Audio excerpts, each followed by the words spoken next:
समाज सुधार अभियान के यहाँ आयोजित बीएन मंडल स्टेडियम मधेपुरा में आयोजित इस कार्यक्रम में आप सब यहाँ उपस्थित हुए हैं। मैं सबसे पहले आप सबका अभिनंदन करता हूँ और आज के इस कार्यक्रम में मौजूद हैं मद्य निषेध उत्पाद एवं निबंधन विभाग के माननीय मंत्री श्री सुनील कुमार जी, मधेपुरा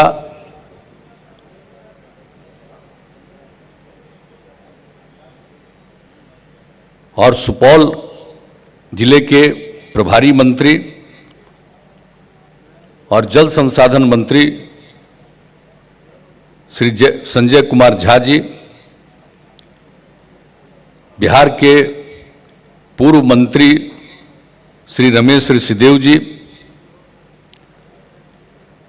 आज के इस समाज सुधार अभियान कार्यक्रम में उपस्थित सभी सम्मानित नेतागण, मेरे प्रिय साथियों और इस कार्यक्रम में यहाँ उपस्थित बिहार सरकार के मुख्य सचिव जनाब आमिर सुबहानी साहब, बिहार सरकार के पुलिस महानिदेशक श्री संजीव कुमार सिंघल जी, गृह विभाग और सामान्य प्रशासन विभाग के अपर मुख्य सचिव श्री चैतन्य प्रसाद जी, मद्य निषेध उत्पाद एवं निबंधन विभाग के अपर मुख्य सचिव श्री के पाठक जी, मुख्यमंत्री के प्रधान सचिव और वित्त विभाग के अपर मुख्य सचिव श्री एस सिद्धार्थ जी, मधेपुरा जिले के प्रभारी सचिव और सूचना प्रावैधिकी विभाग के प्रधान सचिव श्री संतोष कुमार मल्ल जी, सहरसा जिले के प्रभारी सचिव तथा पशु एवं मत्स्य संसाधन विभाग के सचिव श्री नर्मदेश्वर लाल जी, सुपौल जिले के प्रभारी सचिव तथा विज्ञान एवं प्रावैधिकी विभाग के सचिव श्री लोकेश कुमार सिंह जी, मुख्यमंत्री के ओएसडी श्री गोपाल सिंह जी, मुख्य कार्यपालक पदाधिकारी जीविका श्री बाला मुरुगन डीजी जी, कोसी प्रमंडल के आयुक्त श्री राहुल रंजन महिवाल जी, कोसी क्षेत्र के पुलिस उप महानिरीक्षक श्री शिवदीप लांडे जी और आज के समाज सुधार अभियान में अपना अनुभव साझा करने वाली जीविका की दीदियां श्रीमती सरोज देवी जी, जिन्होंने बाल विवाह के संबंध में कुछ बातें रखी, श्रीमती सीमा देवी जी सतत जीविकोपार्जन से जुड़ी हैं, उन्होंने अपने अनुभव को साझा किया, श्रीमती खुशबू कुमारी जी दहेज प्रथा से संबंधित बातों की चर्चा की, मोहतरमा आयशा खातून साहिबा, उन्होंने भी सतत जीविकोपार्जन से संबंधित बातों की चर्चा की, श्रीमती लालो मुर्मू जी नशा मुक्ति पर उन्होंने अपनी बात रखी, मोहतरमा सबीना खातून साहिबा, उन्होंने भी शराबबंदी के बारे में बहुत ही विस्तृत रूप से अपनी बातों को रखा, जिसको हम सब लोग सुन रहे थे। तो आप लोगों ने जो अपने अनुभव को साझा किया और जो कठिनाइयों को आपने झेलते हुए रास्ते को अपनाया, नए रास्ते को अपनाया और उसका जो आपको अनुभव हुआ, उन सब चीजों की आपने चर्चा की, मुझे इस बात को लेकर के बहुत खुशी हुई है। और यहाँ उपस्थित आज के समाज सुधार अभियान में भाग ले रही सभी जीविका दीदियां, जीविका एवं कला जत्था के गायक गायिकाएं एवं अन्य कलाकार, कितना अच्छा सबका गायन हो रहा था। और यहाँ उपस्थित प्रिंट एवं इलेक्ट्रॉनिक मीडिया के पत्रकार मित्रों, छायाकार बंधुओं, बहनों एवं भाइयों, सब लोगों ने बहुत सारी बातों की चर्चा की है और आप समझ रहे हैं कि समाज सुधार अभियान का जो सिलसिला हम लोगों ने शुरू किया, अब इसके बारे में तो हम लोगों ने पुनः दूसरी बार, पहली बार तो 2016 में ही किया था और 2021 में हम लोगों ने निर्णय लिया और उसके बाद दिसंबर महीने से 2021 में इसकी शुरुआत की। पिछली बार हम लोगों ने तय किया था 2016 में 9 जगहों पर और इस बार हमने तय किया था 12 जगहों पर, और वो सिलसिला जब प्रारंभ किया तो 5 जगहों पर दिसंबर महीने में काम पूरा हुआ और जनवरी महीने में 2022 के जनवरी महीने में एक जगह काम सिर्फ पूरा हुआ और तब तक कोरोना का तीसरा दौर शुरू हो गया। दुनिया भर में सब जगह था, देश भर में था और अपने राज्य में भी था। तो जितनी परेशानी बढ़ते चली गई उसके चलते कई तरह की रुकावटें लगाई गई और जो भी संभव था हर लोगों के सहयोग के लिए जो भी उनको सलाह देना, उनके दवा का प्रबंध करना, इलाज का प्रबंध करना, हर तरह से लोगों को समझाना, ये सब काम तो किया ही गया है। और जब से शुरू हुआ ही कोरोना का दौर, वैसे तो कोविड-19 कहते हैं इसको, 2019 से शुरू हुआ दुनिया के कुछ राज्यों में। हम लोगों के यहाँ तो, हम लोगों के देश में तो 2020 से ये पता चला। तो कुल मिलाकर के 2020 में एक दौर आया, 2021 में एक दौर आया और इस बार 2022 में भी एक दौर आया। तो इसको लेकर के जो भी किया गया है हर तरह से, हर प्रकार का किया गया।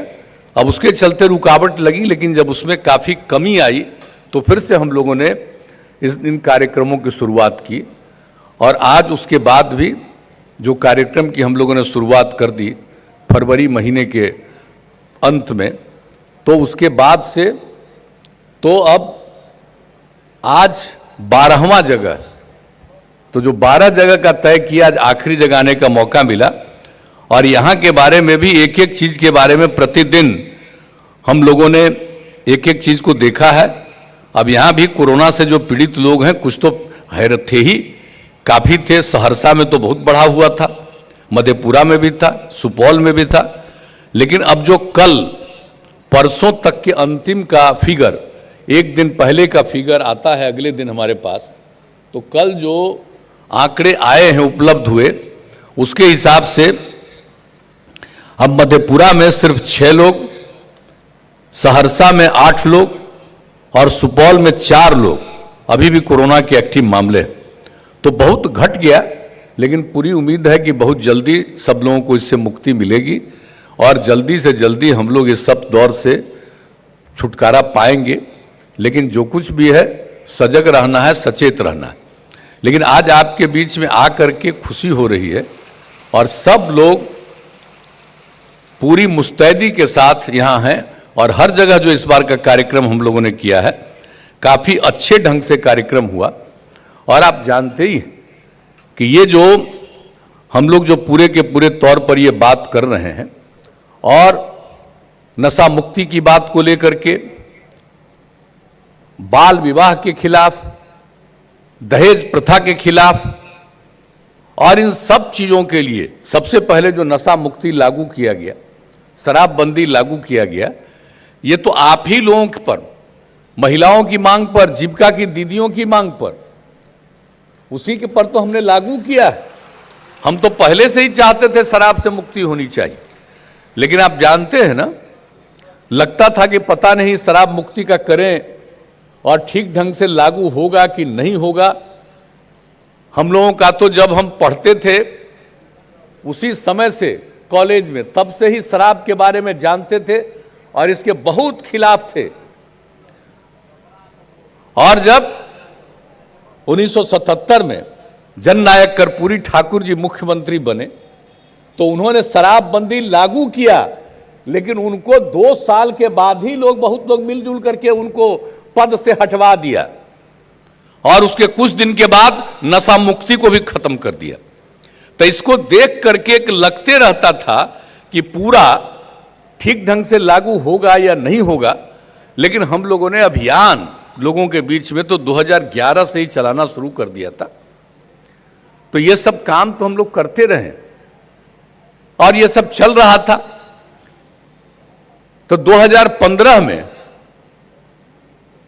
9 जुलाई को एक कार्यक्रम था, जीविका की दीदियों का, अन्य महिलाओं का, कई प्रकार का एक कार्यक्रम था पटना में। और वहां पर जब हम बोल करके बैठे थे और तभी मांग की गई नीचे से कि साहब शराबबंदी लागू कीजिए, तो मुझको लगा, हम जाकर के वहां बैठ रहे थे तभी कान में आवाज आई। तो हमारे साथ जो बैठे हुए थे मंत्रीगण, उनसे भी पूछा, उन लोगों ने कहा शराबबंदी की बात की। और उसी समय मेरे मन में ये बात आई और वैसे ही वापस आ करके जब बोल करके हम बैठ रहे थे अपनी बात खत्म करके, और जब ये मांग हुई तो 2015 9 जुलाई की बात, और लौट करके आकर के हमने कहा कि ठीक है, अगली बार अगर फिर आ जाएंगे सरकार में तो शराबबंदी लागू कर देंगे। आप जानते हैं उसके 3 महीना के बाद चुनाव होना था और एक वाक्य, एक ही लाइन हमने ये कह करके अपनी बात समाप्त कर दिया था, लेकिन ये बात घर घर तक पहुंच गई। कितनी खुशी हुई महिलाओं को। और उसके बाद फिर चुनाव हुआ, तब फिर हम ही को मौका मिल गया। और जब मौका मिल गया तो आप समझ लीजिए कि जो 26 तारीख को, हम 26 नवंबर को ये कार्यक्रम 11 से करवा रहे हैं, अब उसी समय एक कार्यक्रम, शपथ ग्रहण तो 20 तारीख को हुआ, उसके 5 दिन के 6 दिन के बाद ही 26 तारीख को हम लोगों ने कार्यक्रम किया और पटना में, और ये तय किया कि हम लोग अभियान चलाएंगे, क्योंकि हमने तो वचन दे दिया है हम लोग नशा मुक्ति लागू करेंगे, शराबबंदी लागू करेंगे।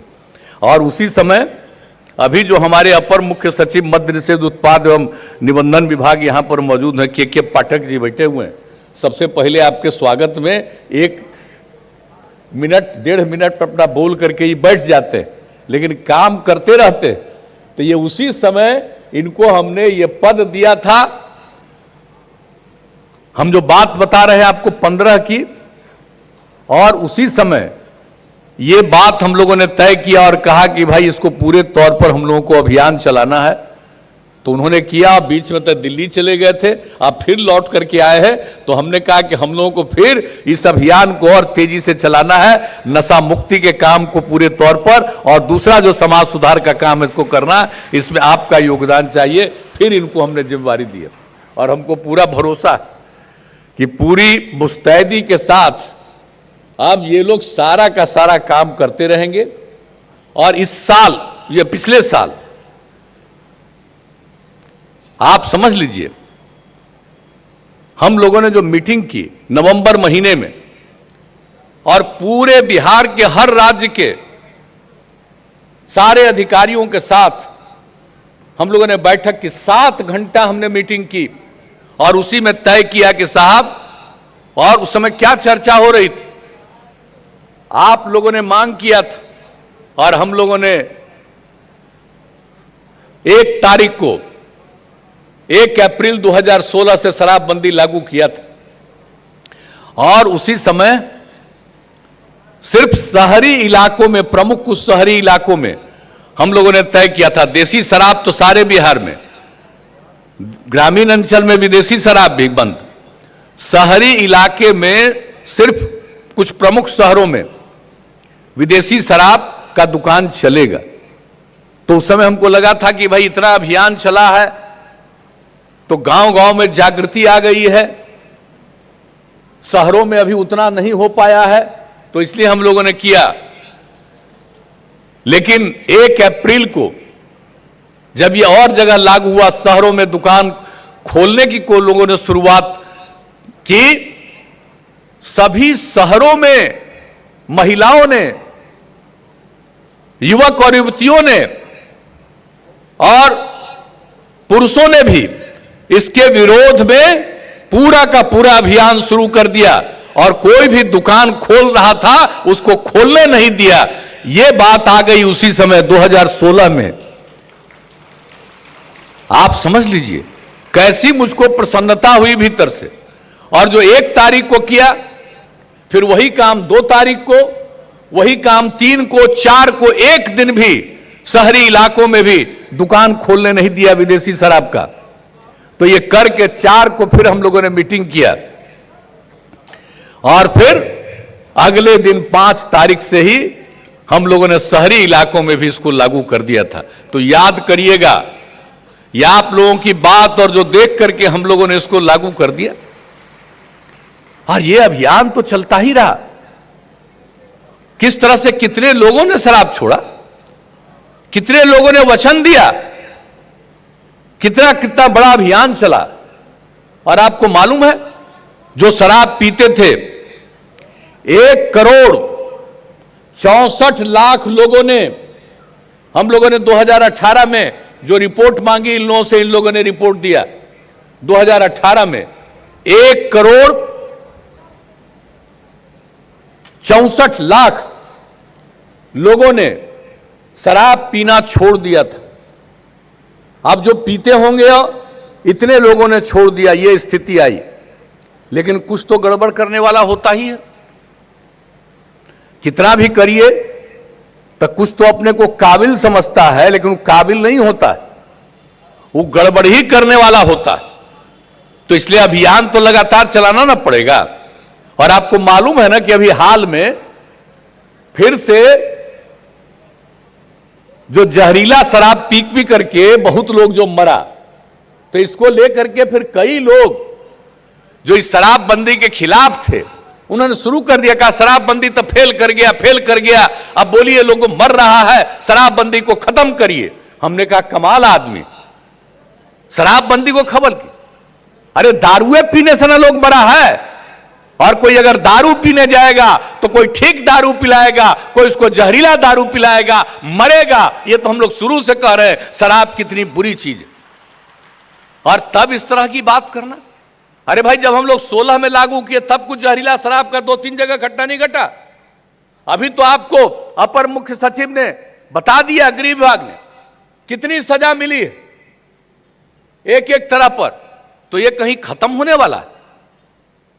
और जब शराबबंदी लागू नहीं था तब भी तो जहरीले शराब से लोग मरते थे कई जगह। लेकिन जो जहां जहरीले शराब लागू नहीं है, जहां शराब लागू नहीं है, वहां जहरीले शराब से मरने वाले तो हर बड़े बड़े राज्यों में बहुत लोग होते हैं। अब बिहार में जितना लोग जहरीले शराब से मरा उससे कई गुना ज्यादा दूसरे राज्यों में जहां शराबबंदी लागू नहीं वहां मरते हैं। लेकिन फिर भी कुछ लोग, क्या बुद्धि है, इसको लेकर के शुरू कर दिए बोलना। अब आजकल तो हो ना गया है कि सब चीज पर ट्वीट कर देता है, तो सोशल मीडिया पर चला देता है, तो कुछ से कुछ करता है, सब अपना मोबाइल में पढ़ते रहता है, तो यही सब में अनाप शनाप चलाता है। तो उसी समय हम लोगों ने मीटिंग किया जिसकी हमने आपको चर्चा किया नवंबर महीने में, और 26 तारीख से नवंबर से हम लोगों ने तय किया कि हम लोग पूरे तौर पर यह अभियान चलाएंगे। और उसी तरह से जैसे 16 में किया था उसी तरह से यह अभियान चलेगा। और सिर्फ शराबबंदी के लिए नहीं, बल्कि इसके पहले भी हम लोगों ने 2017 में राष्ट्रपिता महात्मा गांधी बापू के जन्म दिवस के अवसर पर 2 अक्टूबर को 2017 में हम लोगों ने पटना में मीटिंग की। जो बापू सभागार बनाए उसका उद्घाटन उसी दिन किया, और 5,000 जीविका की दीदियां वहां मौजूद थी। और उसी में हम लोगों ने तय किया था कि दहेज प्रथा और बाल विवाह के खिलाफ भी जबरदस्त अभियान चलेगा। और उसके बाद 18 के जनवरी महीने में कितनी बड़ी संख्या में लोग शामिल हुए थे। तो यह सब अभियान चलता रहा। तो हम लोगों ने इस बार यही तय किया कि हम तो समाज सुधार अभियान हमको लगातार चलाना है।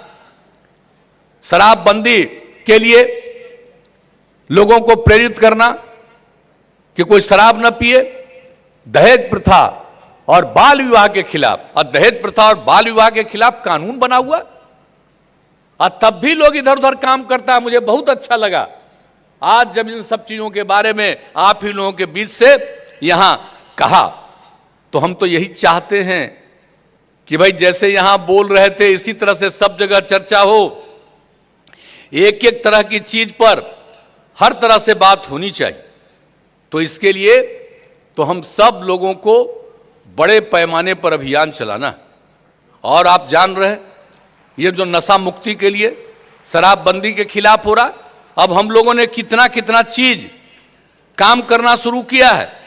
अभी जो सतत जीविकोपार्जन योजना की भी बात हो रही थी, सतत जीविकोपार्जन योजना की शुरुआत हम लोगों ने 2018 में करवाया, और उसके चलते गरीब गुरबा लोगों को, अभी आप उदाहरण भी सतत जीविकोपार्जन योजना के बारे में बताएं कि कितना बढ़िया उनको अनुभव मिला, इसके बारे में जो सहायता मिली उससे हम अपने परिवार की स्थिति को कितना बेहतर किए। और उसके साथ साथ यह भी कहा था कि जो गरीब गुरबा तबका का लोग नशा का कुछ काम करता है और शराबबंदी लागू हुआ बंद किया, उसको मदद करेंगे। और खास करके जो तार से ताड़ी का उत्पादन करता था उसको नीरा के लिए प्रेरित करना है। इन सब लोगों को भी सतत जीविकोपार्जन योजना के तहत से उनको मदद दी जाएगी, और ये किया गया। और आज आप उदाहरण बता रहे थे, बहुत अच्छा लगा। तो ये सब काम जो किया गया, शुरू किया गया, अब आप समझ लीजिए कि हमने इसके बारे में एक एक चीज का, हम सतत जीविकोपार्जन योजना का भी एक एक आकलन करते रहते हैं। अब कोसी प्रमंडल में ये जो 3 जिला आपका है, इसमें 1960 परिवारों को लाभ दिया गया, जो देसी शराब एवं ताड़ी के उत्पादन एवं बिक्री में पारंपरिक रूप से जुड़े हुए थे। अब आप समझ लीजिए कि हमने अब तय किया है, एक खास तौर पर ये सब के लिए तो हम लोग कर ही रहे हैं, लेकिन अभी आपको बताया मुख्य सचिव ने, और ये बात आपको बताया, ये ताड़ के पेड़ से जो ताड़ी बनता है, ताड़ी मत बनाइए, बहुत बुरी चीज है, वो नशा है, आप इससे मुक्ति पाइए। ये शुरू से हम लोगों ने इस पर रोक लगाया है, और शुरू से ही 17 से ही हम लोगों ने करना शुरू किया था कि आप इससे नीरा का उत्पादन करिए। अभी तो कई जगहों पर हो रहा, लेकिन इसको बड़े पैमाने पर कराना है। बहुत लोग कई तरह से शुरू करवा देते हैं इधर से उधर, ताड़ी का जो उत्पादन करते हैं कुछ लोगों को, जो हम कह रहे हैं नीरा करिए, तो एक आध जगह कहां कहां जुलूस लेकर के, अरे भाई ये कौन सी बात है, हमने ये तय कर दिया है जो उस समुदाय के लोग ही हैं और जो ताड़ के पेड़ से ताड़ी का ऊपर जाकर के करते हैं, हम उन सब लोगों को उसकी जगह पर नीरा का उत्पादन करेंगे, उनको हम सरकार की तरफ से मदद देंगे। और हमने तय कर दिया है कि 1 लाख रुपए तक की मदद करेंगे अगर उस ताड़ी को छोड़ करके नीरा के उत्पादन में उसी परिवार का लोग लगेगा, तो उनको हम देंगे। और आप जान लीजिए कि उनकी आमदनी कितनी बढ़ेगी। और नीरा कितना उपयोगी चीज है, इसका कितना स्वाद होता है, मीठा स्वादिष्ट होता है, स्वास्थ्य के लिए लाभकारी होता है। और नीरा से गुड़ और पेड़ा भी बनाया जा सकता है, तो सब कुछ किया जा सकता है। और आप जानते हैं जब 17 में शुरू हुआ, कितना लोग नीरा का उपयोग कर रहे थे। इवन पटना शहर में जो टहलते थे वहां पर बाहर नीरा का रखा गया था, कितने लोग नीरा पी रहे थे। और नालंदा में इसका बहुत पेड़ है, वहां इस काम को किया वहां के डीएम ने पूरे तौर पर। और एक बार नीरा हम लोगों के यहां भिजवाया कि जरा एक बार अनुभव करिए कि नीरा क्या चीज है। हम आज तक तो कभी लिए नहीं थे, न ताड़ी से मतलब था, न कभी नीरा लिए थे।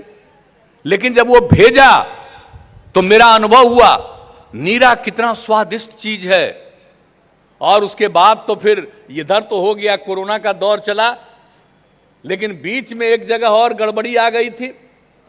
अब उसके चलते फिर ये रुका। फिर हमने कहा कि नहीं साहब, इसके लिए बड़े पैमाने पर अभियान चलाना है और इसको प्रेरित करना है। तो आप जान लीजिए कि अगर लोग इस काम को करेंगे, सबको प्रेरित करिएगा, खास करके उस परिवार का लोग ही जो उसी में रहता, ताड़ी के उत्पादन ऊपर जाता है, ताड़ के पेड़ पर जाता है, और फिर सूर्योदय के पहले अगर निकालिएगा तो नीरा निकलेगा। इसलिए उन सब लोगों को प्रेरित करते हुए और उनकी ट्रेनिंग और सब कुछ बताया गया है, तो सारा ट्रेनिंग भी हो और एक एक तरह से ये काम होगा, लोगों को बहुत फायदा होगा। तो ये सब चीज तो हम लोग करना ही चाहते हैं। और आप समझ लीजिए कि ये दारू वगैरह का कितना बड़ा नुकसान है। हम लोगों ने तो पूरे तौर पर उस समय इतना प्रचारित करवाया, आप सबको मालूम है। लेकिन आपको जान लीजिए कि हम जो अभियान चला रहे हैं, तो आप एक बात को अच्छी तरह जान लीजिए, ये समाज सुधार अभियान में आपको ये कागज भी हम लोग सबको दिए। ये कागज भी देखिए कितनी बातें इसमें लिखी हुई हैं, एक एक चीज के बारे में बात लिखी हुई है। अब आप सोच लीजिए, हम लोग तो शराबबंदी लागू किए यहां, और हम लोगों के राष्ट्रपिता बापू जब आजादी की लड़ाई का नेतृत्व कर रहे थे, देश को आजाद कराया, तो आजादी की लड़ाई में भी गांधी जी बापू सबको कहते थे दारू मत पियो, दारू बहुत बुरी चीज है। ये लिखा हुआ है इसमें, जो बापू कहते थे शराब आदमियों से न सिर्फ उनका पैसा छीन लेता है, यानी शराब पियोगे तो तुम्हारा सिर्फ पैसा ही नहीं छीना जाएगा, बल्कि शराब पियोगे तो पैसा तो जाएगा ही, लेकिन उसके अलावे बुद्धि भी हर लेती है। ये बापू कहे, सोच लीजिए, शराब आदमियों को न सिर्फ उनका पैसा छीन लेती है बल्कि उनकी बुद्धि भी हर लेती है, इसी में लिखा हुआ। और क्या कहा था बापू ने, शराब पीने वाले इंसान हैवान हो जाते हैं।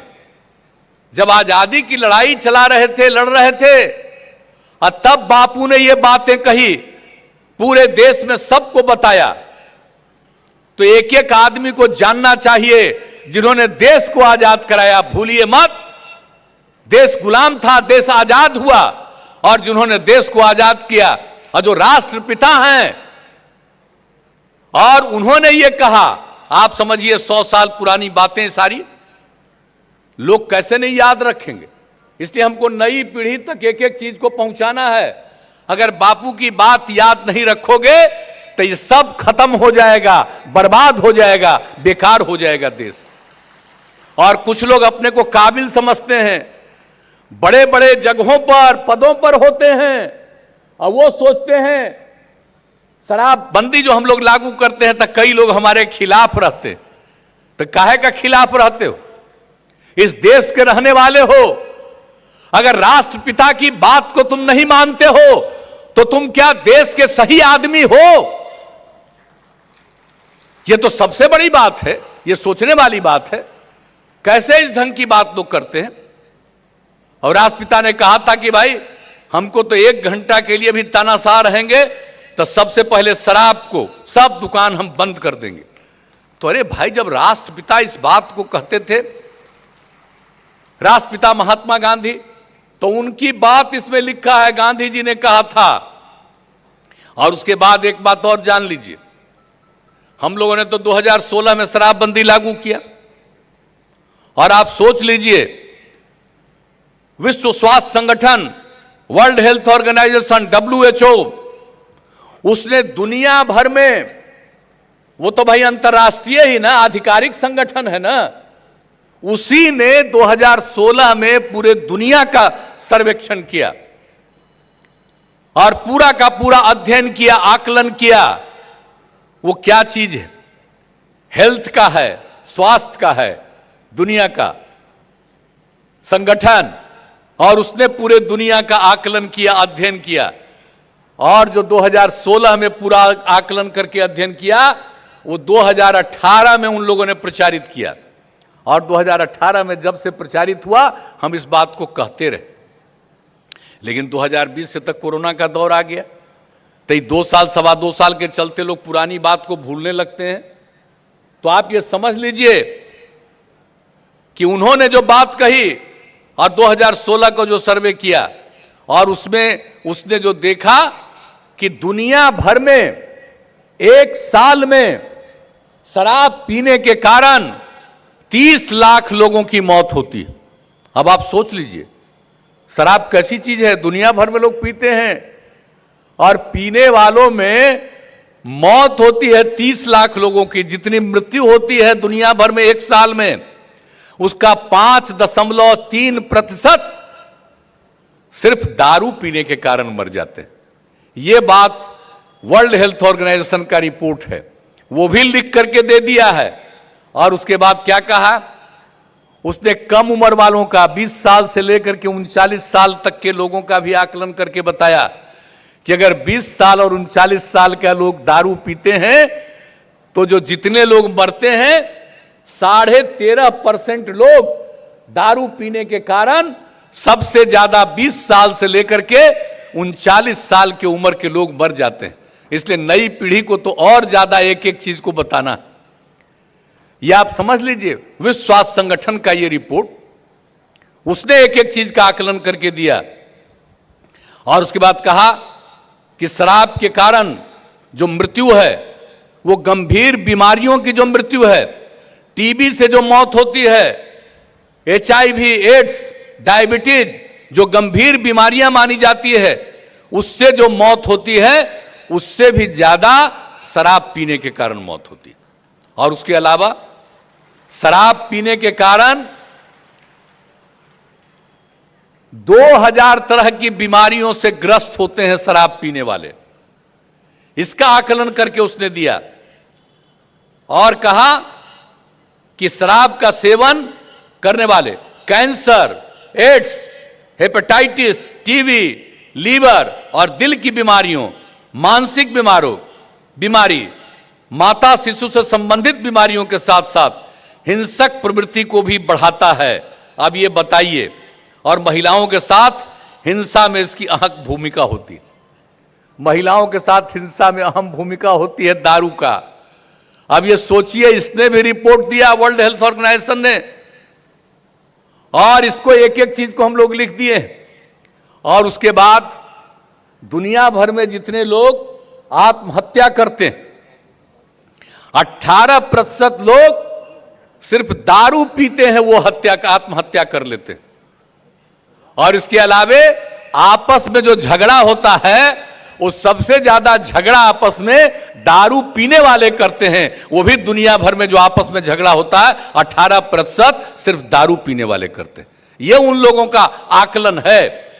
और जो सड़क का दुर्घटना होता है, तो मालूम है ना, सड़क का दुर्घटना, दारू पी करके या गाड़ी चलाइएगा तो गाड़ी का तो एक्सीडेंट होता ही ना है।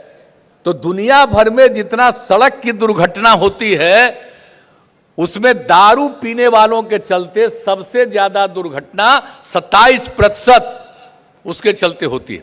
अब बिहार में तो हम लोग बंद किए शराबबंदी, तो सड़क की दुर्घटना पहले जितनी होती थी उससे घट गई है, ये जरा जान लीजिए। तो दारू पी करके गाड़ी चलाइएगा तो एक्सीडेंट तो कर ही ना दीजिएगा। तो एक एक चीज आप ये समझ लीजिए। इसी तरह से पूरी बात उन्होंने जो आकलन करके दिया है, और भी आकलन किया, और किस तरह से लीवर की गंभीर बीमारी से कुल मामलों का कितना इससे पीड़ित होता है। लीवर की जो गंभीर बीमारी है और उसमें पीड़ित कौन होते हैं, 88% लीवर सिरोसिस के कुल मामलों का, और माउथ कैंसर के कुल मामलों का 26%, पैंक्रियाज के गंभीर बीमारी के कुल मामलों का 26%, टीबी का 20%। तो इस तरह से अब बड़ी आंत के कैंसर के 11%। ये पीड़ित कौन होते हैं सबसे ज्यादा इन गंभीर बीमारियों में भी? दारू पीने वाले।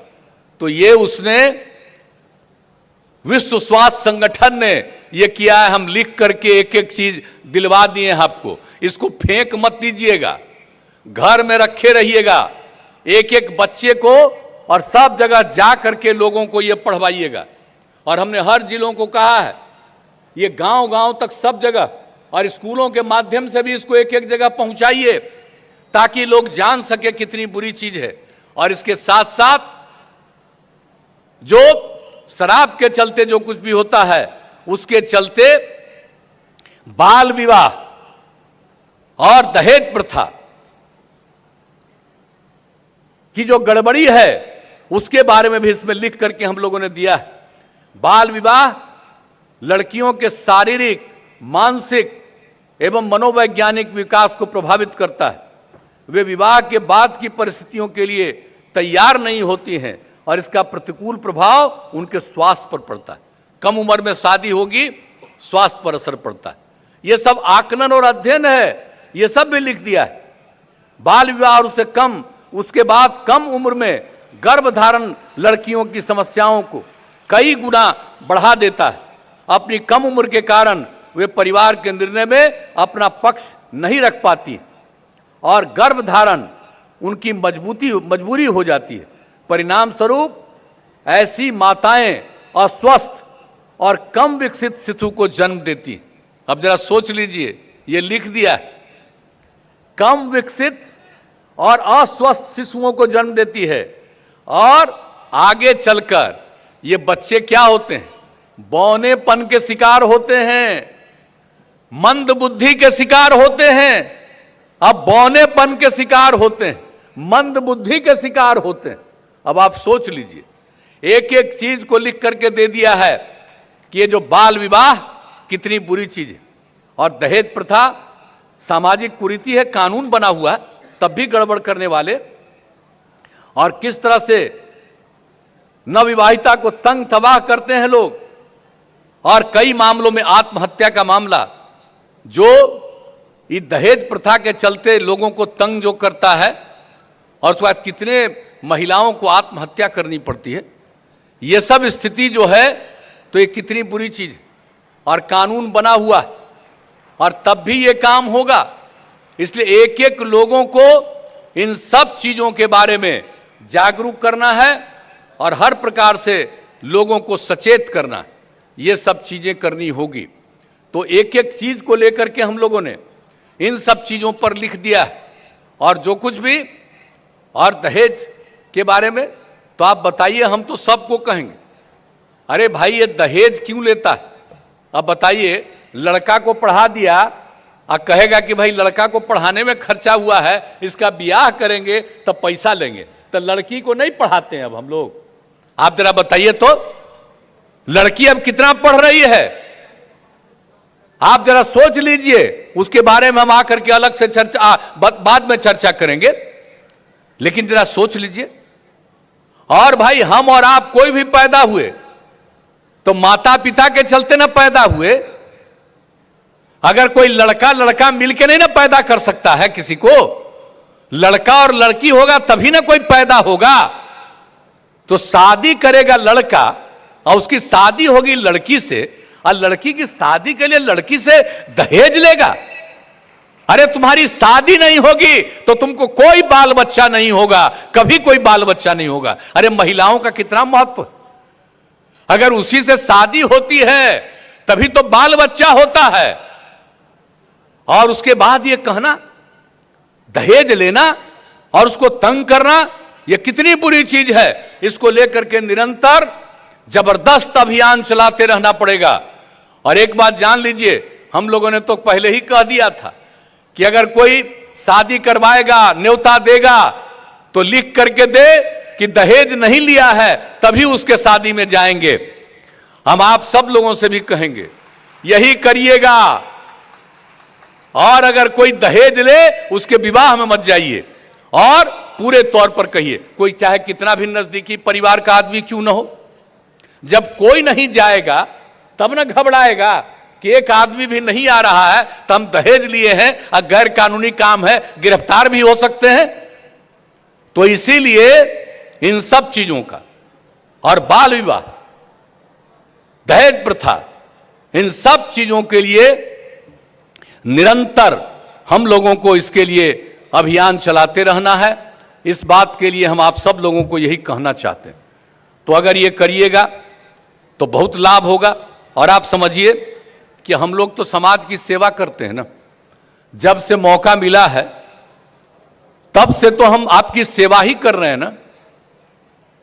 जब 2005 में 24 नवंबर को हमने शपथ लिया और उस दिन से काम कर रहे हैं, बीच में तो 9 महीना हम छोड़ दिए थे, फिर हमको संभालना पड़ा, लेकिन हम रात दिन सेवा कर रहे हैं, तो शुरू से तो काम कर रहे हैं। अब पहले क्या हाल था जरा अपना सोच लीजिए। शाम होते घर से कोई निकलने की हिम्मत करता था? क्या बुरा हाल था। कहीं कोई सड़क था, कहीं कोई रास्ता था, कोई इंतजाम था? क्या स्थिति थी पहले। लेकिन जब हम लोगों को काम करने का मौका मिला, हम लोगों ने एक एक चीज के लिए काम किया, कानून का राज कायम किया, समाज के हर तबके के उत्थान के लिए काम किया, और जो समाज में जो सबसे पीछे थे उनको मुख्य धारा में लाने के लिए हमने काम किया, चाहे वो अनुसूचित जाति हो, अनुसूचित जनजाति हो, अति पिछड़े वर्ग के लोग हों, अल्पसंख्यक समुदाय के लोग हों, महिलाएं हों। कितना महिलाओं की कोई इज्जत करता था? कहां महिलाओं की कोई अलग से आमदनी, कोई इज्जत नहीं, यह सब स्थिति थी। और हम लोगों ने महिलाओं के उत्थान के लिए जो काम शुरू किया, भूलिएगा कभी नहीं। जब हम लोगों को काम करने का मौका मिला, आप समझ लीजिए, सबसे पहले जो पंचायती चुनाव की व्यवस्था, वो हमने कानून, हम केंद्र ने तो कानून बनाया ही था, लेकिन यहां 2000 में भी लागू नहीं हुआ ठीक ढंग से। और 2005 में जब हम लोग आए, 2006 में उसको लागू करने के लिए राज्य का कानून बनाया।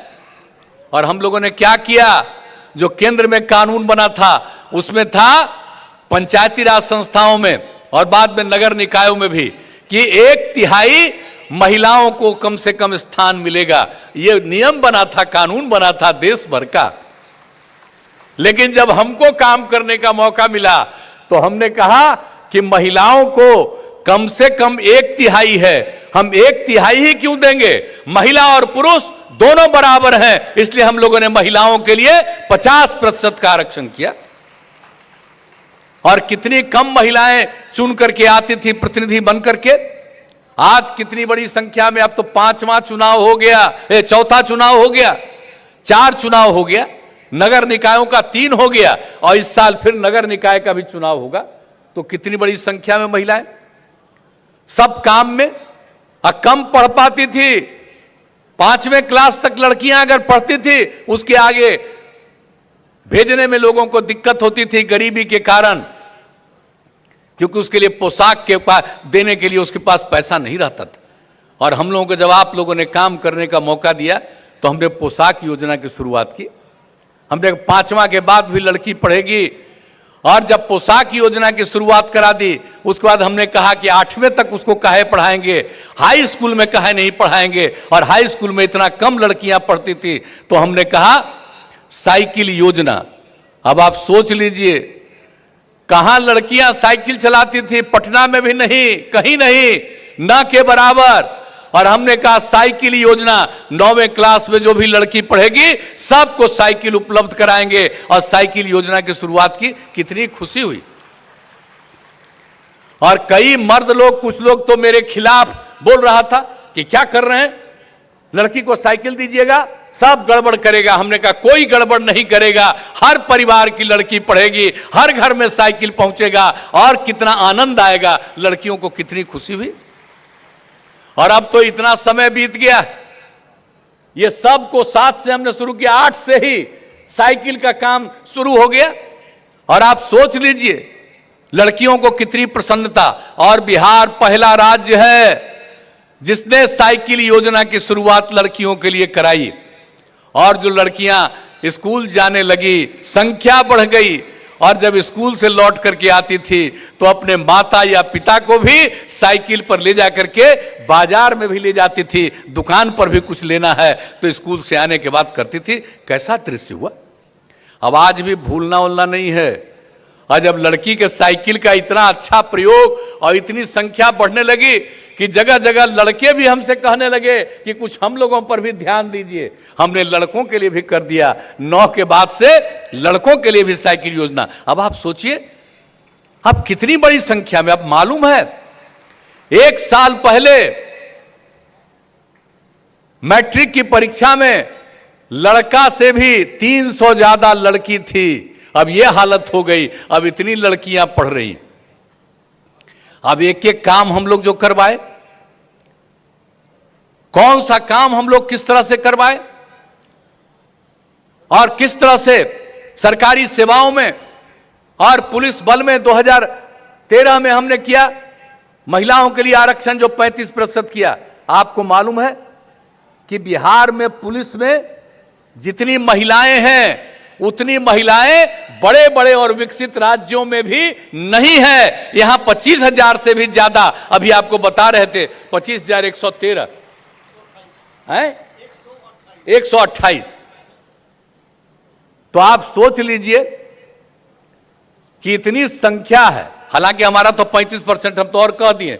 अभी पुलिस बल की संख्या और बढ़ेगी, लड़कियों की संख्या भी बढ़ेगी, हर थाने में तो लड़की रहेगी, हर अधिकारी रहेंगे। ये सब काम तो हम लोग कर ही रहे हैं, लेकिन कहीं है, आप जरा सोच लीजिए। और उसके अलावे जब फिर हम लोगों को मौका 2015 में फिर मिला और जो हमने शराबबंदी लागू किया, तो उसी तरह से जो हम लोगों ने लागू किया, 7 निश्चय हम लोगों ने जो शुरू किया, तो क्या उसमें हुआ आपको पता है ना। सरकार की हर सेवाओं में हमने महिलाओं के लिए 35% का आरक्षण दे दिया। और कौन कौन काम कर रहे हैं। अगर इंटर पास करती थी लड़की, तब हमने पहले ही से उसको पैसा देना शुरू किया। और ग्रेजुएट पास करती थी तो उसको पहले ही से देना शुरू किया। और इस बार फिर आए हैं, तब हम लोगों ने कर दिया कि अब इंटर पास करेगी कोई लड़की, अविवाहित रहेगी, इंटर पास करने तक उसको 25,000, और ग्रेजुएट हो जाएगी उसको 50,000 रुपया का अनुदान हम लोगों ने देने का तय किया। अब कितना ज्यादा हम बढ़ाना चाह रहे हैं, कौन से काम के लिए छोड़ा। और उसके अलावा आप सब बैठी हुई हैं, आप कल्पना करिए स्वयं सहायता समूह में क्या स्थिति थी और कितनी कम महिलाएं। हमने उसका आकलन किया और तब 2006 में ही हमने तय किया इसको आगे करेंगे, महिलाओं को इससे जोड़ेंगे, 10 लाख से भी ज्यादा बनाएंगे। और नामकरण किया उसका हमने जीविका। आज जो जीविका समूह कहते हैं, जीविका दीदियां कहते हैं, ये नामकरण हम लोगों का किया हुआ है। और जब जीविका हम लोगों ने शुरू किया तो केंद्र से भी लोग आए उस समय और आकर के कहा कि भाई जीविका का काम कैसा है, देखने आए और देख करके बड़ा खुश हुए उस समय। और खुश होने के बाद उन्होंने पूरे देश में ये जो स्वयं सहायता का था, इसका नामकरण आजीविका कर दिया। यानी बिहार की जीविका और देश भर में आजीविका, यानी बिहार की जीविका आ जाए, पूरे देश में आ जाए, इसलिए उसका नाम आजीविका। भूलिएगा मत कभी, कोई ना कोई इधर से उधर बाएं दाएं करके गुमराह करने की कोशिश करेगा, कुछ ना कुछ तो गड़बड़ होगा। लेकिन कहां से शुरुआत हुई और कहां से कितनी बड़ी संख्या में, जो हम लोगों ने 10 लाख का रखा था, अब 10,28,000 से ज्यादा, 1,27,00,000 महिलाएं जुड़ गई। और इसको और आगे हम लोग बढ़ाएंगे। तो इस तरह से जो काम हम लोग कर रहे हैं आपके लिए, तो जो जीविका की दीदियां हैं, भूलिएगा मत, ये जो जीविका समूह है इसको बहुत मुस्तैदी से, और इसी आप ही लोगों के कहने पर नशा मुक्ति लागू कर दिया और ये सब काम किया है। इसलिए एक एक चीज को, और जो भी काम करते हैं, परिवार की स्थिति अच्छी।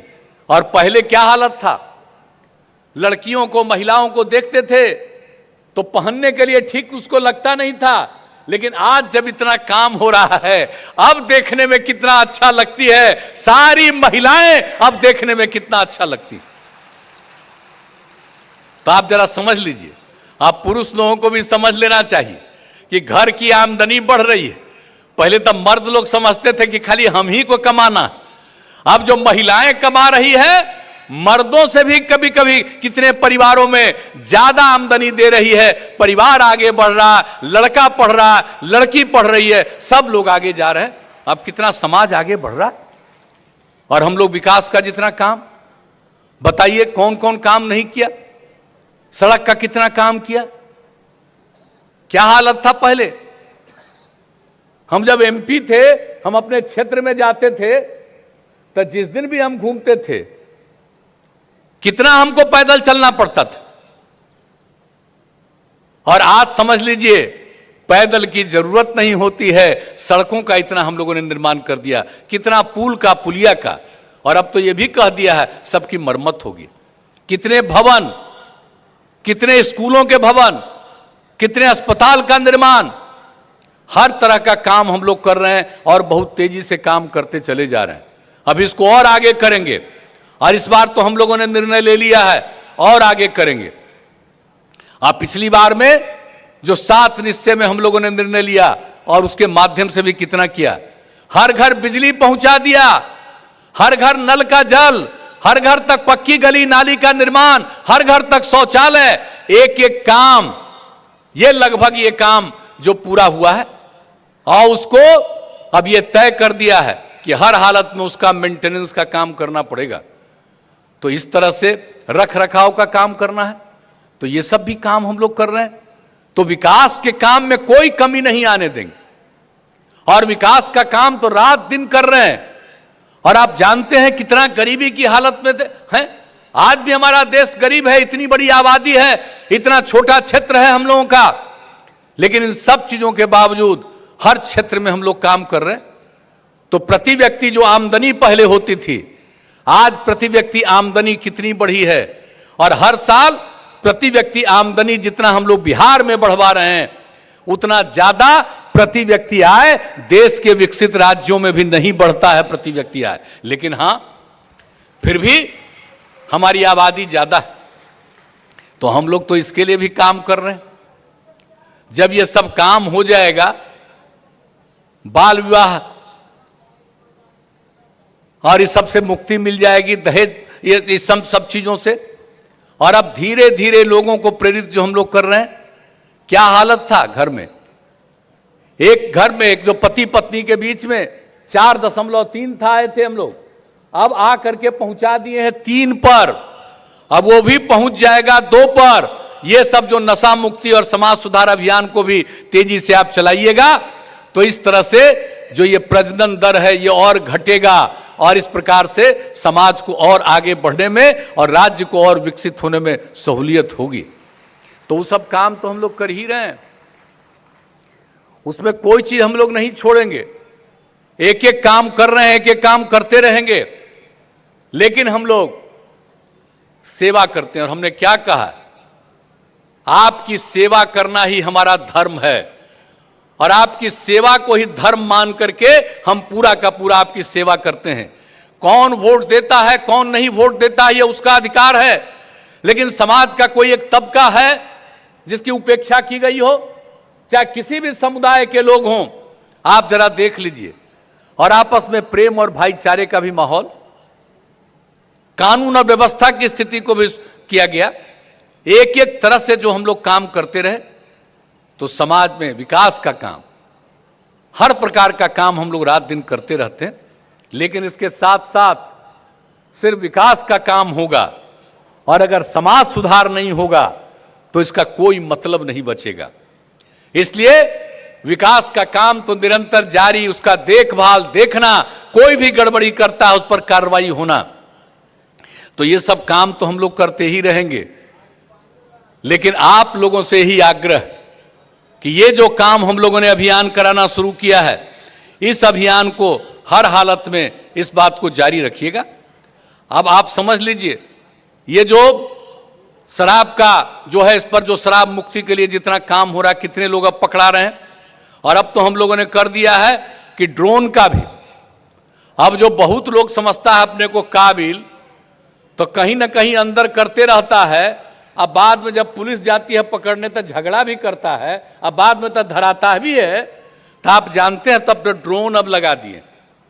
अब 24 आ चुका है, अब उसके आगे 34, और भी आगे जितना जरूरी होगा उसका हम सब लोग करेंगे। और हेलीकॉप्टर ड्रोन भी, बड़ा ड्रोन, उसका भी इंतजाम कर दिया। अब एक एक चीज पर नजर रहेगा, हर चीज को, जो गड़बड़ करते हैं शराब वाला उसको भी देखेगा, हर प्रकार से और भी किसी तरह की गड़बड़ी करते हैं उन सब चीजों पर भी इन सब चीजों से नजर रखी जाएगी। तो हर प्रकार से कर रहे हैं, तो अब इसके लिए तो आप लोगों को भी करना ही पड़ेगा। आप सब लोगों को इसके लिए पूरे तौर पर मेहनत करना ही पड़ेगा। तो आप सब लोगों को हम यही आप सबसे अपील करेंगे कि इन सब चीजों को पूरे तौर पर एकजुट होकर के इस काम को देखिए। विकास का काम, उसमें आप संलग्न, उस काम को तो कीजिए, लेकिन समाज सुधार के इस अभियान को निरंतर जारी रखिए। मेरा काम था आपके बीच में जाना, आपका सुनना, अपनी बात रखना, लेकिन ये निरंतर चलना चाहिए। ये ऐसा नहीं है कि समाज सुधार अभियान का ये आखिरी दिन है, ये शुरुआत है और इसको निरंतर जारी रखिएगा। हम आप सब लोगों से यही अपील करने आए। तो क्या हम उम्मीद करें कि लगातार समाज सुधार अभियान के लिए आप काम करते रहिएगा, लोगों को नशा मुक्ति के लिए, दहेज प्रथा और बाल विवाह के लिए लोगों को निरंतर प्रेरित करते रहिएगा। ये अभियान आप चलाते रहिएगा। आप हाथ उठा करके बताइए कि आप ये चलाते रहिएगा। चलिए, बहुत बहुत धन्यवाद। आपने आज वचन ले लिया था, तो यही है। अब इसके बाद लौट करके जाइएगा अपने अपने गांव और इलाके में, सब लोगों को बैठाइए और एक साथ बैठा करके एक एक चीज के लिए सभी लोगों को, हर प्रकार से सब तरह के लोगों को काम करिएगा। और हम लोगों ने तो आप जान रहे हैं, एक चीज आपको और कह देना चाहते, जो हम लोगों ने अब 7 निश्चय 2 में भी और जो कर दिया, आप जानते हैं ना, तो पहले से ही तो हम अनुसूचित जाति, जनजाति और अति पिछड़ा के लिए पहले किए थे आप, और उसके भी महिलाओं को भी उसमें शामिल थे। लेकिन अब जो तय कर दिया है, इस बात को भी जरा लोगों तक पहुंच जाए, लोग इसका लाभ लें, कि अब जितनी भी महिलाएं हैं उन सभी महिलाओं को भी हम लोग काम करने के लिए 5 लाख रुपए तक का अनुदान और 5 लाख रुपया तक का ऋण, जिस पर कोई ब्याज नहीं लेंगे, ये भी हम लोगों ने प्रबंध कर दिया है। तो इसका भी फायदा उठाइएगा और उठवाइएगा। और जानते हैं, जरा सब लोग समझ लें, जब हम ये बात कह रहे हैं सभी महिलाओं का, तो आप अच्छी तरह जान लीजिए कि इसमें कोई भी हो, हिंदू हो, मुस्लिम हो, किसी भी समाज की महिला हो, सबके लिए लागू। और उसके अलावे बाकी लोगों के लिए भी हम लोगों ने लागू किया। मान लीजिए अल्पसंख्यक समुदाय के लोग, तो अनुसूचित जाति जनजाति में नहीं, अति पिछड़ा में है ना, महिला में है ना, लेकिन अब जो अपर कास्ट के हैं और बैकवर्ड क्लास के हैं, उन लोगों के लिए भी हम लोगों ने तय कर दिया 5 लाख रुपए तक का उनको हम लोग अनुदान देंगे, और मात्र 1% का उनसे 5 लाख रुपया और देंगे, ऋण देंगे, तो उसका होगा। तो अब एक एक काम कर दिया। तो याद रखिए, सबके विकास के लिए, गरीबों के उत्थान के लिए समाज के हर तबके को किया।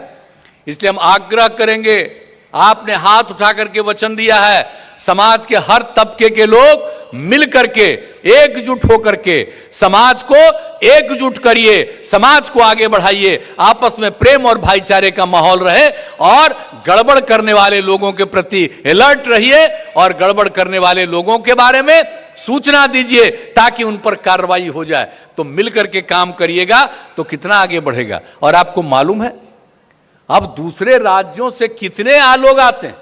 अभी भी फिर राजस्थान से टीम आया हुआ है ये देखने के लिए, और सब जगह कई राज्यों के लोग आकर के आकलन किए और अध्ययन किए। तो जब काम कीजिएगा तो ये धीरे धीरे सारे देश का एक माहौल बनेगा कि ये सब चीजें लागू हों। तो मिलजुल करके चलिएगा, हाथ उठा करके आपने वचन दिया है, अगर हम मिलजुल करके चलेंगे, समाज को आगे बढ़ाएंगे, एकजुट होकर के काम करेंगे, तो आपने जो आश्वस्त किया, इसके लिए मैं आप सब लोगों को हृदय से अभिनंदन करता हूं। और आपकी सेवा करना तो तो हमारा कर्तव्य है, मेरा धर्म है, हमको जो करना है हम तो करते रहेंगे। लेकिन अगर आप लोग करिएगा तो समाज कितना आगे बढ़ेगा, बिहार कितना तरक्की करेगा और देश की तरक्की में कितना बड़ा योगदान देगा। इसलिए आपने वचन दिया तो इसके लिए आपको पुनः हृदय से मैं धन्यवाद देता हूं, आप सब लोगों को बधाई देता हूं और अपनी बात को समाप्त करता हूं। बहुत बहुत धन्यवाद।